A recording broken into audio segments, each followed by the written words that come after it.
Vamos lá, meus irmãos, vamos lá. Continuando aqui, nosso 8º dia de aula de Geografia Bíblica 2, é o segundo bloco, nossas aulas estão sendo gravadas e a gente está aqui trabalhando sobre o Egito. Vou compartilhar aqui os slides com vocês e quero, inclusive, fazer uma menção. Nós estávamos, na última aula, falando sobre os deuses e deusas do Egito, né? Mas eu queria fazer uma citação rápida aqui sobre esse slide. Leia para nós, irmã Elisângela, por gentileza, né? Hatshepsut. É um nome difícil de falar, né? Tenha vontade. Pode ter sido uma rainha, mas governou como um rei. Faraó da famosa 18ª dinastia. Foi a mulher mais importante a governar o Egito e era mais poderosa que Cleópatra ou Nefertiti. Mas quando seu governo terminou, seu nome desapareceu na obscuridade. Sua história é uma das mais estranhas da antiguidade. Hatshepsut roubou o trono do seu jovem enteado, vestida como um homem. Usou até uma barba falsa. E não se dominou como rainha, mas como faraó. Seu poder e influência se estenderam muito além do Egito, até ela desaparecer. Não é que Hatshepsut tenha morrido misteriosamente. Alguém sistematicamente eliminou qualquer sinal de sua existência. Seu nome foi apagado dos registros, seus monumentos foram derrubados, até seu corpo sumiu. Como eu mencionei, né? Possivelmente tudo que foi apagado foi por Tutmés III. Talvez por vingança. Estou citando mais uma vez ela aqui, simplesmente para lembrar a vocês que possivelmente foi ela, né, a rainha que cuidou de Moisés. É uma das teorias, tá, meus irmãos? E aqui, mais uma vez, né, essa obra fantástica, que fica ali pertinho de Tebas, ali próximo o Vale dos Reis e das Rainhas, que seria um lugar onde eles sepultavam os mortos, os faraós, né? No Vale das Tumbas Reais, e aqui é uma das obras mais preservadas até hoje. Aqui, mais uma vez, é a foto dela. Então, sim, só para mostrar para vocês essa informação, porque talvez ela tenha sido, sim, a princesa que cuidou de Moisés. Talvez, tá, irmãos? Uma dúvida que a gente não sabe, né? Tá bom? E agora vamos lá, a gente já leu algumas partes aqui do slide dos deuses e deusas, né? Aqui, deuses e deusas. Já lemos algo sobre Amon, sobre Ra. Mas vamos ler rapidinho de novo, né? Deuses e deusas. Leia para nós, irmã Elisângela. Deuses e deusas. Os egípcios antigos adoravam literalmente centenas de divindades, cada uma governando aspectos diferentes de sua vida espiritual. Não havia um deus chefe, e vários cultos dominavam através dos tempos. Apesar de que os deuses criadores, Amon e Ra, chegaram perto da supremacia. Ótimo. Então, Amon, por favor. Amon literalmente significa o invisível, e há algumas histórias sobre ele, apesar dele ter sido considerado o criador de todas as coisas. Independente da falta de um passado mitológico, ele obteve grande importância. Durante o Reino do Meio, um centro de culto a Amon cresceu em Tebas, moderna Luxor, onde era associado com o deus do sol, Ra, e adorado como Amun-Ra. Mais tarde, ele foi o favorito da família real. E na 18ª dinastia, ele superou todos os deuses. Durante esta época, um templo magnífico foi construído para ele em Karnak, que ainda está de pé nos dias de hoje. Joia. Nós já tínhamos lido esse slide na última aula, mas eu quis ler de novo, irmãos, porque assim, ao longo das dinastias, havia essa migração. Primeiro era Amon, depois era Ra, e aí depois ele se torna Amon-Ra. Vou dar talvez para nós que estamos distante de toda essa história e não temos ligação nenhuma, para nós fica um pouco confuso, né? Tantos deuses, evoluções deles, misturas, mas vocês têm que lembrar que era o Alto Egito e o Baixo Egito, que tinham costumes também diferentes e eles adoravam deuses diferentes. Vamos lá.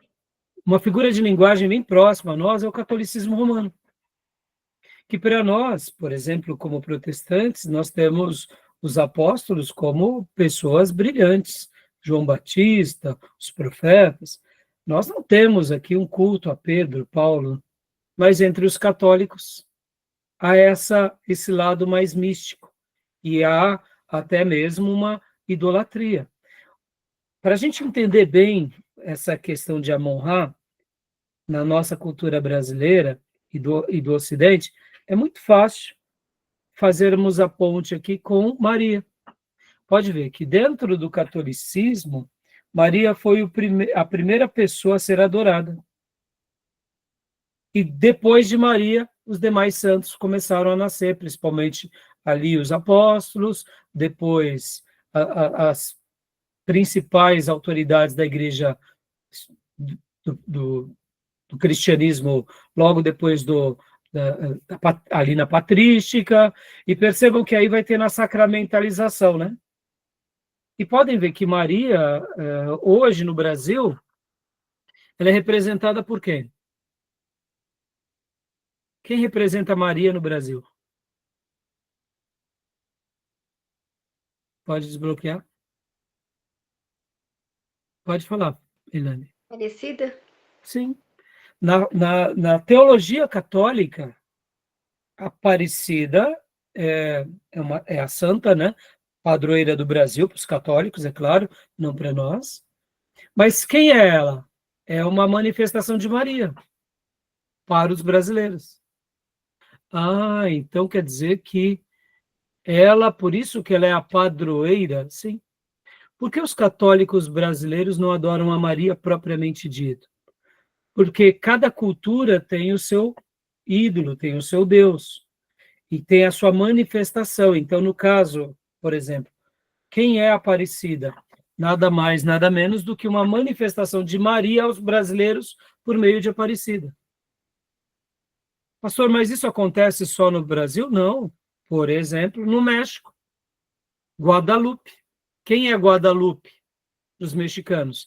Seria também a manifestação de Maria por meio de Guadalupe. Em Portugal, Fátima. Fátima é a manifestação de Maria. Então, percebam como o catolicismo também, de uma forma, eu diria, mais cristã, né, tenta unir os ícones e prestigiar os santos. Para nós, tudo isso não tem sentido algum.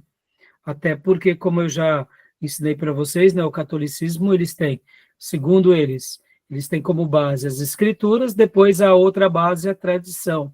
E a terceira base, que seria, né, ali a magistratura. Então, o catolicismo está ligado em cima dessas três pilastras, sendo que a tradição e a magistratura, na minha opinião, estão muito acima para o católico do que a própria escritura. Para nós, é simplesmente as escrituras, né?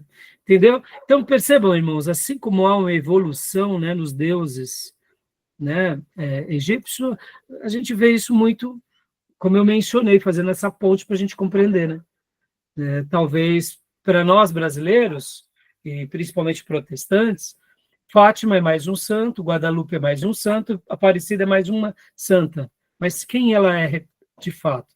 Ela é uma manifestação de Maria naquela nação, entendeu? Para nós, a gente sabe que isso não passa de um engano, né? Tá bom? Mas nós respeitamos a fé católica, mas não cremos como eles.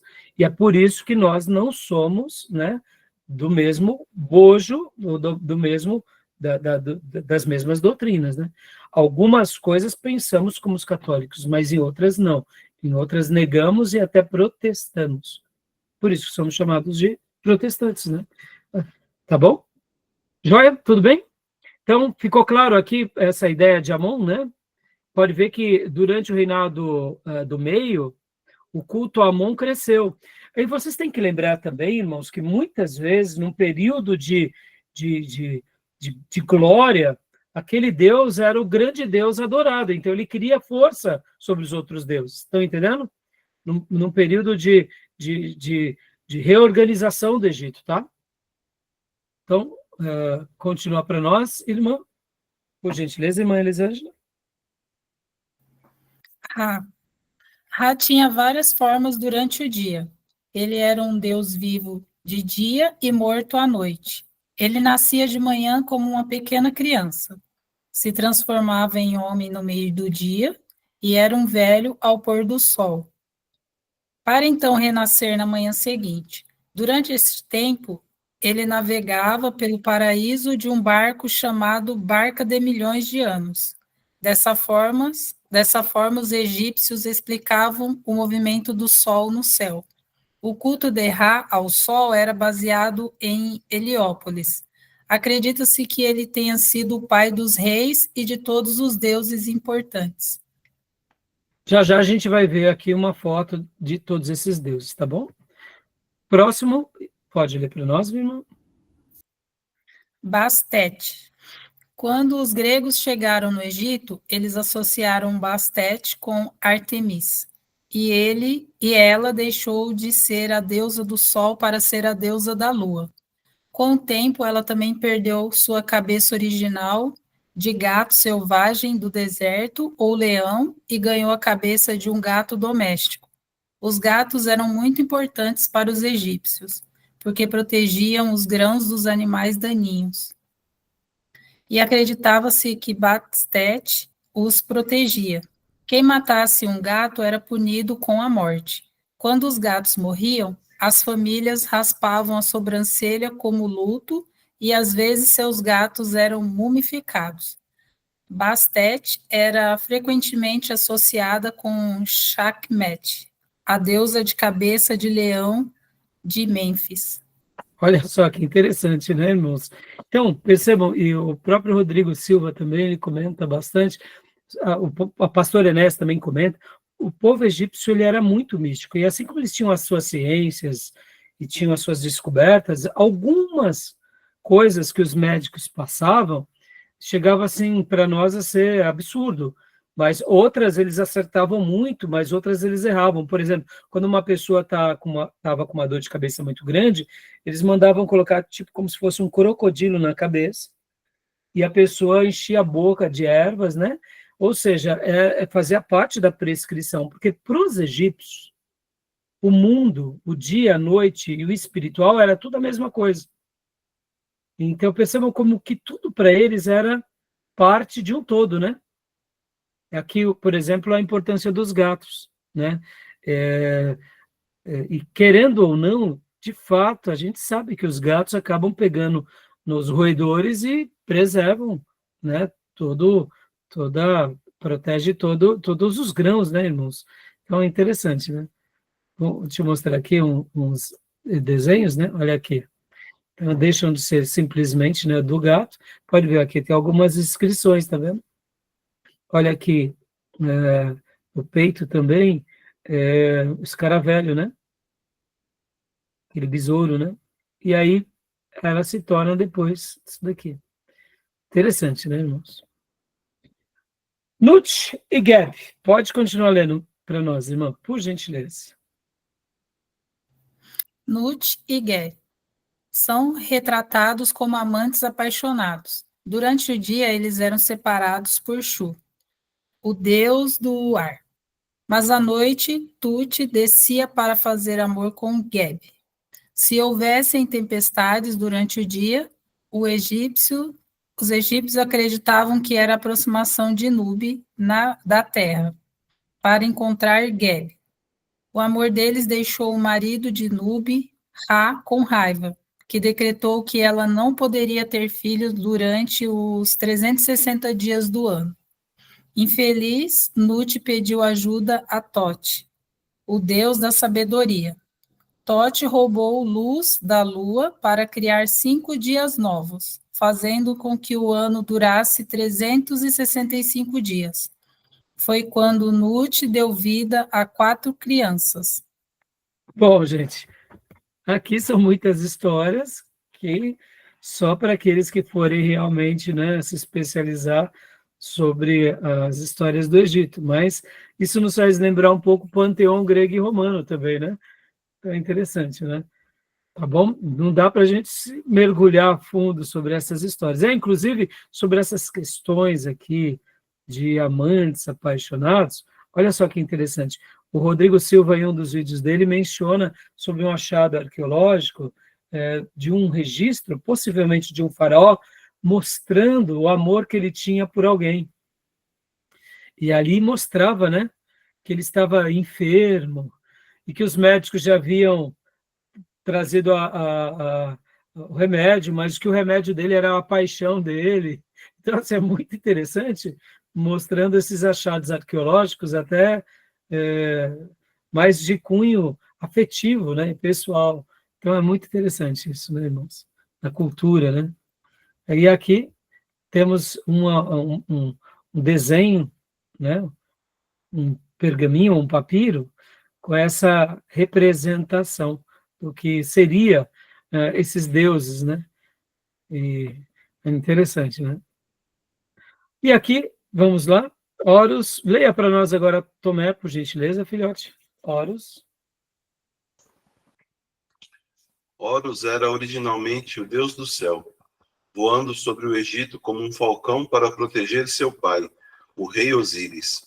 Quando Horus derrotou o assassino de seu pai, Sete, ele se transformou no rei de todo o Egito. E ele é descrito usando uma coroa com uma parte superior branca para representar o Alto Egito e uma parte vermelha inferior para representar o Baixo Egito. Por esta razão, os governantes do Egito sempre se identificaram com Horus na vida, se transformando na personificação de Osíris quando eles morriam. Horus era adorado em centros de culto em Bedete, Iracópolis e Etuf. E o olho de Horus era considerado um amuleto poderoso. Por isso que muitos faraós eram chamados de Horus vivos, né?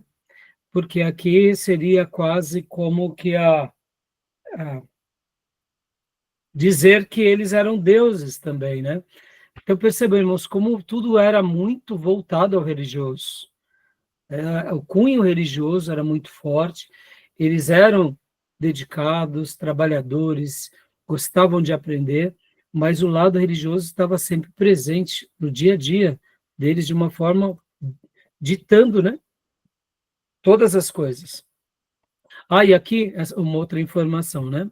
Por isso que também na coroa deles havia essa parte branca e a parte vermelha. As coroas dos faraós, depois da unificação, tiveram essas duas partes, né? Mostrando esse lado. Alguns deuses egípcios tinham feições humanas, que era exatamente para retratar a pessoa de Faraó como um deus. Né? Por isso que nem todos os deuses tinham a semelhança de um animal, como a gente vai ver em alguns deles. Já no caso de Horus, não, eram literalmente de feição humana, que era para retratar a pessoa de Faraó, tá bom? Vamos lá, continuando. Osíris, continue para nós, por gentileza.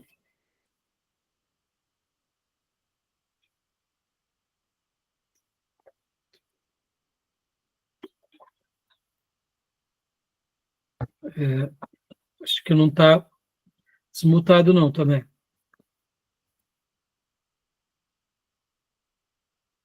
Tomé?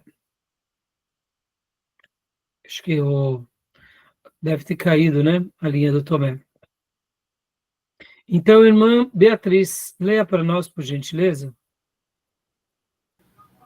Osíris era um dos filhos de Nut e Geb, ao lado de sua irmã Ísis, com quem se casou, e seu irmão ciumento Sete, que mais tarde o matou. Osíris aparece como uma múmia de barba, carregando um gancho com o poder supremo. Ele usava a coroa branca do Alto Egito, com penas vermelhas. Sua pele é verde para representar a vegetação. Como rei, ele ensinou os egípcios a ser fazendeiro.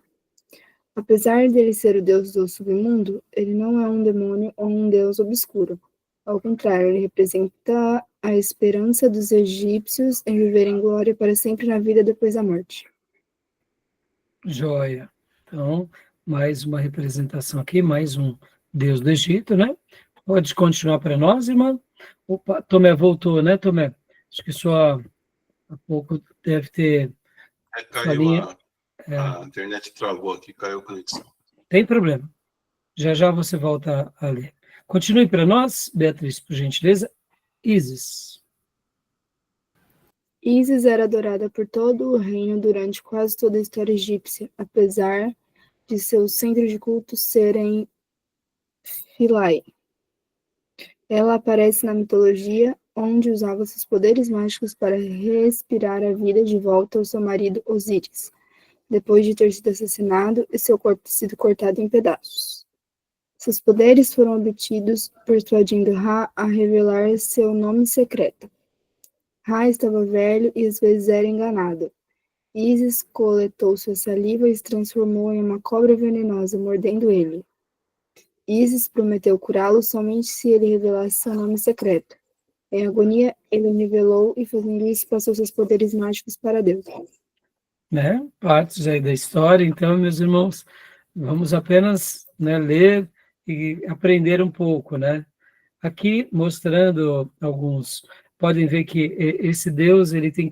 Aqui já no caso, uma obra de arte de um falcão, mas percebam, aqui é a representação dele aqui em outros lugares. É um corpo humano com a cabeça de um falcão, né? Então, essa vai ser uma representação de muitos deuses também no Egito, né? Aqui, mais uma vez, alguns outros desenhos, podem ver a cabeça de falcão, né? Possivelmente aqui seria o próprio faraó, sentado no seu trono. Aqui, mais uma vez, alguns achados arqueológicos. Percebam os detalhes do rosto, né? Interessante, né, irmãos? Inclusive, deixa eu fazer uma menção, né? O Rodrigo Silva, em uma das suas obras, ele fala sobre um servo de Faraó que ele tinha uma baixa estatura, que ele era um anão. Então, para os egípcios, ser um anão não tinha problema algum. E, pelo contrário, isso não atrapalhava em nada a função de trabalhar, né, na casa de Faraó. É contado, inclusive, sobre um faraó que tinha, sim, o nanismo não impedia que a pessoa tivesse uma vida social ativa. E, inclusive, tem um achado arqueológico que mostra isso que eu acabo de dizer, que é esse daqui, ó. Aqui seria a representação desse servo de Faraó, que foi como se fosse um vizir, né? O que seria o vizir, irmão? A palavra vizir é de visionário, seria aquele que fica ao lado de Faraó, né? Que é o papel de conselheiro, que tem as visões, seriam os magos, né? Então, aqui é um achado arqueológico, pode ver, aqui é a mulher, né? E aqui seria o marido, que tem o nanismo. E aqui são os filhos. Já já a gente vai mostrar algumas figuras para vocês. E olha só que interessante aqui. Né? Nessa figura, os filhos estão aqui embaixo. E percebam que os filhos, eles estão nus, né? Uma coisa curiosa no Egito era essa. As crianças, elas se vestiam praticamente nu. E não só as crianças, mas os escravos. Os escravos também no Egito, eles ficavam praticamente seminus. As crianças sempre com vestes bem cabeças raspadas, né? Aqui, ó. Aqui representa bem esse desenho, um escravo trabalhando como uma princesa, geralmente nas suas perucas, né?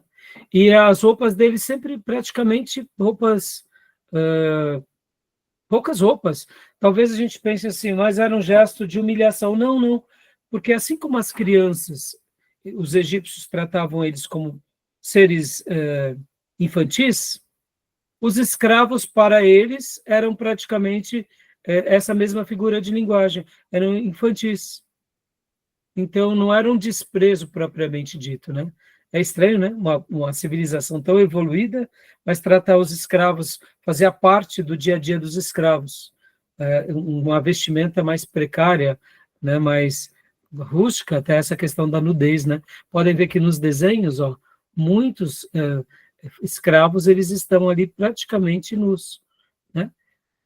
A gente nota aqui também, mais uma vez, uma criança debaixo do seu pai, também segurando na perna dele, praticamente nu, dando essa ideia de pureza, de inocência, né, que uma criança tem. Então, esses daqui são alguns achados arqueológicos interessantes, né.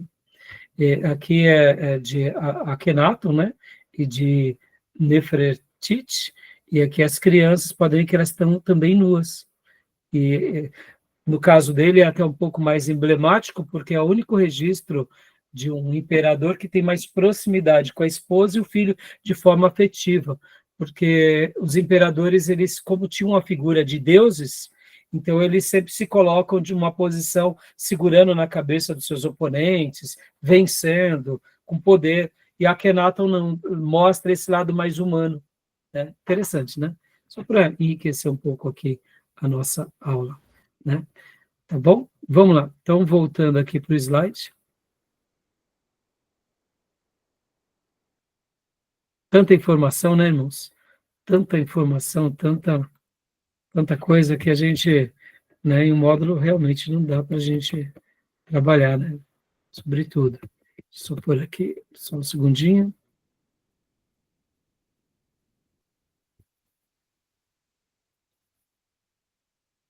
Só um segundo que eu não estou conseguindo. Agora, pronto. Aqui. Continuando aqui, então. Anubis, pode ler agora, Tomé, Anubis para nós, por favor. Opa.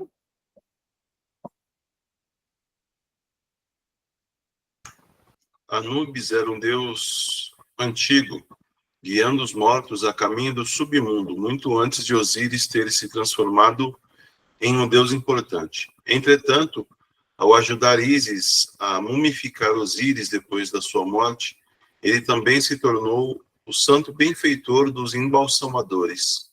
Anubis era associado com Maat, a deusa da justiça. Os egípcios acreditavam que quando você morresse, você viajaria pelo corredor dos mortos.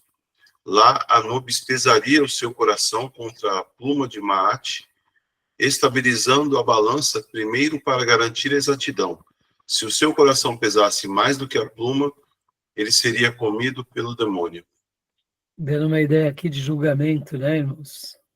Aqui a figura de Anubis, né? Cabeça de chacal. Talvez a esfinge de Gizé tivesse essa cabeça, tá, meus irmãos? Rodrigo Silva fala... Desculpa. Hã? Não, Rodrigo Silva fala uma coisa interessante, né? Que fala que algumas múmias eram encontradas com aqueles escaravelhos no lugar do coração, para tentar enganar Anubis. Ah, olha só, isso daí eu não O coração não tinha, né, aliás, os escaravelhos, né, tinha aquelas inscrições e tal, e para eles não tinha peso nenhum, né? Então, quando Anubis pesasse o escaravelho, não ia pesar os maus feitos deles. Interessante, eu não sabia desse detalhe, Tomé, obrigado. Interessante, né, irmãos? Vamos lá, continuando aqui. Aqui, né, mais uma vez, né, Anubis, olha aí, né, remete a essa ideia que você falou, né, Tomé?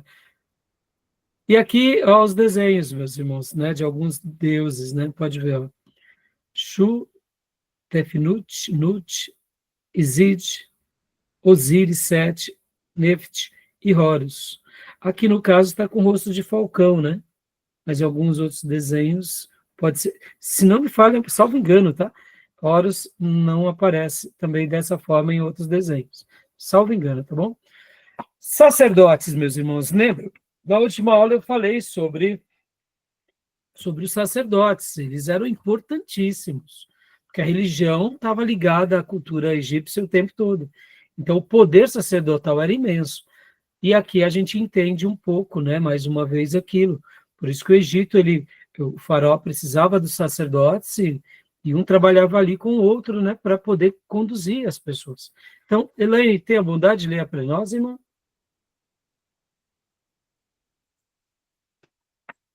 Sacerdócio. Poucas civilizações foram impregnadas em religião como o Egito Antigo, e por isso não é nenhuma surpresa que o sacerdócio era quase tão poderso e reverenciado quanto os próprios reis. Os sacerdotes não eram nada menos do que mensageiros dos deuses na terra. E aqui eles orientavam o faraó, orientavam o povo, e a gente entende, então, aquele zelo de faraó quando José interpreta o sonho. Ora, se alguém conseguiu interpretar o meu sonho, eu quero do meu lado. Né? Então, assim, o papel sacerdotal era muito importante. Irmãos, a religião sempre foi muito importante. Né? Deixa eu até falar uma coisa curiosa aqui para vocês. Nos meus dias de seminário, eu tinha um professor que era o Dr. Paulo, e ele falava que o comunismo ele não tem lugar no mundo. O socialismo, o ateísmo. Aí talvez você diga assim, mas pastor, por quê? E o Dr. Paulo, durante muitos anos, ele dizia isso. Ele falava, irmãos, é tão simples. A profecia do Apocalipse diz que nos finais do tempo o mundo seria religioso. As pessoas seriam religiosas. Ou seja, mesmo que o humanismo, ser cético, tenha o seu espaço na vida dos homens, ainda é mínimo. As pessoas sempre se inclinarão para o lado religioso.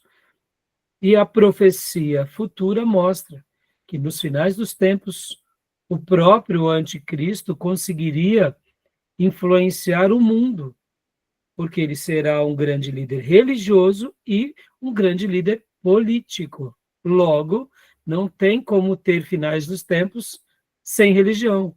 Assim, a gente pode dizer que o comunismo e o socialismo têm data de validade, não tem como perdurar simplesmente pelo texto bíblico. Interessante, né? Então, o papel sacerdotal em todas as gerações sempre foi imenso, né? Tá bom? Então, leia para nós, Helene, mais uma vez, por gentileza. O papel dos sacerdotes. Ao contrário dos líderes religiosos modernos, os egípcios não se misturavam com o povo ou interferiam em suas vidas. Os templos nem abriam para o público. Seu papel era servir os deuses, realizando rituais diários nos templos para acordá-los e mandá-los para o seu descanso. Eles se vestiam de branco, tinham a cabeça raspada e tinham que se manter limpos o tempo todo. Eles também tinham o papel de administradores do Estado, a fonte do seu poder. Em retorno, eles eram pagos uma ração diária de comida. Os deuses comiam as ofertas apenas metaforicamente. O sacerdócio era apenas um emprego de meio expediente e eles serviam um mês em cada 3. Os padres eram bem educados e no resto do templo eles perseguiam outras profissões, como medicina e direito. Então, aqui dando essa ideia, né, de que eles faziam esse papel de, até chamado aqui padres, né, mas assim, sacerdotes, né. Aqui a gente compreende um pouco aquela praga que foi a praga dos piolhos, meus irmãos, porque eles precisavam estar sempre limpos, né, e o piolho para o egípcio também era uma praga muito incômoda. Essa era uma das razões também pelas quais eles rapavam as cabeças de todos. É óbvio que alguns faraós e algumas múmias foram encontradas, inclusive com cabelos cacheados, tranças no cabelo, porque ali já era uma questão mais da corte, da realeza, né? Podem ver que as perucas eram uma coisa mais específica para a nobreza, mas os sacerdotes, eles sempre precisavam transparecer essa questão da higiene, da limpeza para todos, né? Tá bom? Então, agora vamos aqui a alguns mitos, né? Leia para nós, irmã Beatriz, por gentileza, mitos. Tudo bem até aí, meus irmãos? Olha, o livro-texto também vai mencionar bastante informações sobre a religião egípcia, tá? Tá ali várias informações. Não vai dar tempo a gente detalhar tudo, mas fazendo uma síntese, que está aqui, inclusive, na página 96 e 97, todas as pragas, né, que Deus mandou sobre o Egito, na realidade, era um castigo sobre cada deus egípcio, para mostrar, de fato, que o Senhor, o Deus Todo-Poderoso, que era o Deus dos Hebreus, era o único soberano Deus, e que Deus algum podia contra ele, né? Pode ver que a praga da água em sangue era contra o Nilo. A segunda praga, que é das rãs, também era sobre um outro Deus, porque as rãs, elas acabavam também sendo, literalmente, esse anfíbio imundo que saía do Deus Nilo. Então, para os egípcios, isso era algo imundo. Então, eles não puderam fazer nada contra isso. A terceira praga, que é os piolhos, também, eles podem ver que no texto bíblico, lá de Êxodo 8, 16 ao 19, os sacerdotes, eles acabam ficando cheios de piolhos, e logo a adoração aos seus deuses é impedida, juntamente com os outros insetos.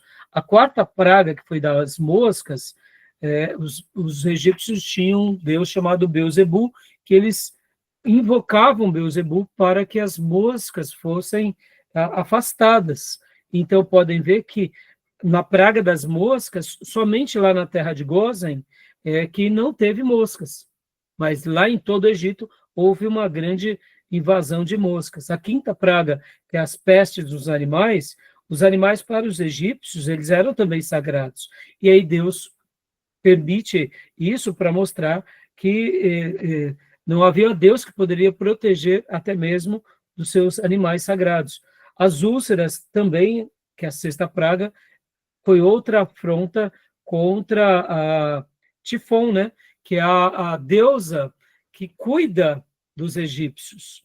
Inclusive, nós temos uma deusa egípcia que tem a cabeça de um leão, que é a deusa que cuida dos ferimentos, mas essa deusa não pôde fazer nada contra eles. A sétima praga, que foi a da saraiva, destruindo as lavouras, né? E as lavouras, querendo ou não, fazia parte do sustento dos egípcios, eles viam que em cada fenômeno da natureza era praticamente um deus.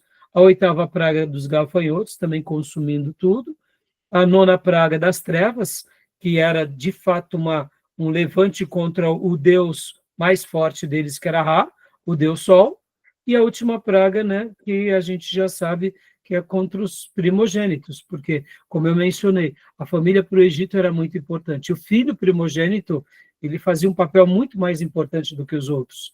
Então, já que Faraó não queria libertar Israel, a própria sentença, né, de Israel, do Egito, veio como uma afronta para eles próprios. E aí vem a praga contra os próprios primogênitos, tá bom?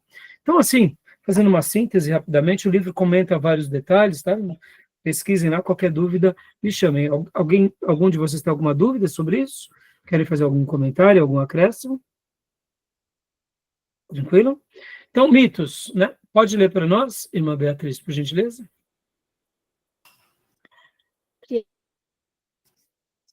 Atom estava completamente sozinho, portanto ele se acasalou com a sua própria sombra, dando vida a um filho, Shu, e vomitando uma filha, Tefnut. Shu representava o ar e Tefnut a chuva. Atom separou-se de seus filhos, mas finalmente se juntou a eles novamente, chorando de alegria. Suas lágrimas caíram no chão e se tornaram homens, e assim começou a criação do mundo. Shu e Tefnut tiveram 2 filhos, Geb, o deus da terra, e Nut, deusa do céu. Eles, em troca, tiveram 4 filhos, Isis, Sete, Néfites e Osíris, o primeiro rei. Opa, olha aí. Então aqui explica, né, parte daquilo que a gente viu, até mesmo com relação à maneira que eles acreditam nas coisas, tá bom? Vamos lá, continuando. O papel do sacerdote a gente já viu, né? Opa, isso. Pode continuar lendo para nós, irmã? A morte de Osíris. A morte de Osíris. O irmão de Osíris, Sete, invejava seu poder e popularidade, e o matou, atraindo Osíris para um caixão, que foi selado com chumbo. Sete deixou o caixão à deriva no Nilo. Ele foi levado até o Líbano, e uma árvore imponente cresceu em volta dele, cujo um rei derrubou e colocou em seu palácio. A esposa de Osíris, Ísis, não descansou até que enterrasse seu marido apropriadamente. Ela conseguiu localizar o caixão e voltou para o Egito. Sete estava com muita raiva. Ele cortou o corpo e espalhou os pedaços por todo o Egito. Mas Ísis encontrou os pedaços. Fez cópias de cera de todos eles para que fossem adorados em um templo, utilizando a ajuda de Anubis para preservar o corpo de Osíris com faixas de linho, trazendo assim Osíris de volta para a vida. Ele ascendeu e governou como Deus do submundo.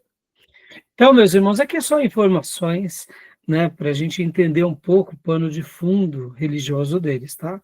Não vamos gastar tempo com isso, até porque seria um debate muito extenso, né? Mais algumas demonstrações aqui dos deuses do Egito, né? Mitos do dilúvio, né? Eles também têm o mito do dilúvio, assim como a gente viu aqui praticamente o mito da criação, tem o mito do dilúvio, né? Leia para nós, irmã, por gentileza, irmã Beatriz. Sekhmet deleitou-se em massacrar, e ela destruiu tanto o Alto quanto o Baixo Egito, até que o Nilo corresse vermelho com o sangue dos homens. Ra começou a sentir pena dos homens, mas até mesmo ele não conseguia parar a vingadora Sekhmet. Ele então enviou mensageiros para a ilha de Elefantine para trazer ocre vermelho, que deveria ser misturado com cerveja e derramado nos campos onde Sekhmet planejava seu próximo massacre. Quando Sekhmet viu a cerveja, ela pensou que já havia massacrado o povo. Ela gargalhou de alegria e bebeu o sangue, até ficar completamente intoxicada a ponto de não poder matar mais. Ra mudou seu nome para Ator, e a partir daí ela só podia abater homens com o poder do amor. Olha só, umas histórias, né, que fogem muito de qualquer relação nossa, mas são as histórias dos mitos dos egípcios, tá bom, meus irmãos? E aqui, né, ó, lembra que eu falei da deusa, né, com cara de leão? Ela que cuidava para curar de toda enfermidade. Então, leia para nós, Tomé, por gentileza. Plantas, árvores e flores. Uma das plantas mais místicas foi o papiro, Meite, um símbolo de vida e o pântano de onde veio toda a vida. Acreditava-se que pilares de papiro sustentavam o céu. Ele também era símbolo do Baixo Egito, com uma importância parecida está o loto, Sechem, uma flor que fecha a noite e afunda debaixo d'água. Por esta razão, ela se transformou no símbolo do sol e criação, e acreditava-se que Amon nasceu de uma flor de lótus, com um símbolo de renascimento. Era associado a Osíris e ao culto do funeral. Era também o símbolo do Alto Egito.